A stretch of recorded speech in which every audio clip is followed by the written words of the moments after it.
20 አትሌቶች ቢመረጡ በእርግጠኝነት ግማሹ ከኦሜድላ ነበር። እንጀራም ያገኘ ይሄ ክለብ ውስጥ ነው። ብዙ እነዚህ የኦሜድላ የአመታት ቁጭቶች ናቸው። ኦሜድላ ስፖርት ክለብ ከምስረታው 1941 ዓ.ም ጀምሮ በትውልድ ቅብብሎሽ በስፖርቱ ስኬትን ተጎናጽፏል። ለብዙዎችም ስኬትና ዝና መነሻ ነበር። የኦሜድላ ስፖርት ክለብ ከዚህ በፊት በጣም በርካታ ስፖርተኞችን በተለያዩ የስፖርት አይነቶች ያፈራ ክለብ እንደሆነ ይታወቃል። በተለይ ደግሞ በእግር ኳስ፣ በአትሌቲክስ፣ በቦክስ በተለይ በአትሌቲክስ እና ኃይሌን ነጌጤን ብርሃኔ አደሬን ሌሎች በርካታ ስፖርተኞች የፈሩበት ክለብ ነው። ከጊዜ ወደ ጊዜ ግን የዚህ ክለብ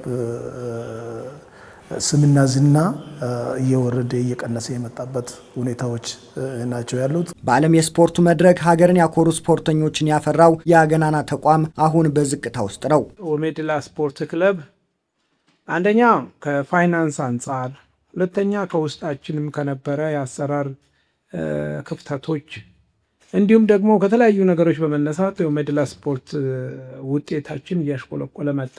እኛም ላለፈው 2 ዓመት ገደማ ብዙ ነገር ሞካክረን ነበረ። ክለቡም ችግር አለ፣ አትሌቱም አሰልጣኙም ሁሉ ነገር የደከመና ያገኘው ሲያጣ ምን ያደርግ? እዚህ አካባቢ እኛ የምኖረው አዲስ አበባ አካባቢ ነው። አንተ መኖር ያስፈልጋል፣ ኑሮ ያስፈልጋል፣ ልጅ አለ፣ ምን አለ፣ እንደዚህ አቃቶ ትቶ ወጣል፣ ወደ ግል ወጣል ማለት ነው። በጣም እጅግ ያሳዝነኛል። እንግዲህ ጡረታ ከወጣ በኋላ በዳኝነት እሰራለሁ። ቢጫው ከኋላ ሆኖ ሲመጣ ሰዓቱን ትቼ የሚረሳበት ጊዜ ነበር። ያስለቅሳል። የለፋበት የደከምክበት ቤት ስለሆነ በጣም ያሳዝናል። ኦሜድላን ዳግም ወደ ከፍታው ለመመለስ ደግሞ እንቅስቃሴዎች ተጀምረዋል። ለሁላችንም ይጠቅመናል። አዘይ ነው ዘዴ አብልቶናል። ይሄ ቤት ለዚህ አብቅቶናል። ሁላችንንም እዚህ ደረጃ ለደረስንበት የመጀመሪያችን ይሄ ቤት ነው። ወደ ቀድሞ ስምና ዝናው ለመመለስ በርካታ ስራዎች እየተሰሩ ነው ያሉት።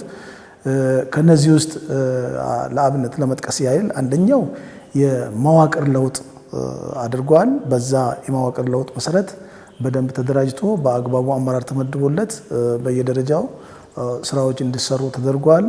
አጠቃላይ የስፖርት መስሪያ መሰረተ ልማቶች እንዲገነቡ ከማድረግ አንጻርም በርካታ ስራዎች እየተሰሩ ነው ያሉት። ኦሜድላ ለውጤቱ ከተለያዩ የስፖርቱ አመራሮች ጋር እየመከረ ነው። በቅርብ ጊዜም ከአመራር ለውጥ እስከ ስፖርት መሰረተ ልማት ግንባታና መዋቅር ለውጥ ስራዎችን አከናውኗል። አትሌት ደግሞ ዛሬ ሄደ ከገባ ወይ ከሆነ የምትገዛ አይደለም፣ ትውልድ ነው።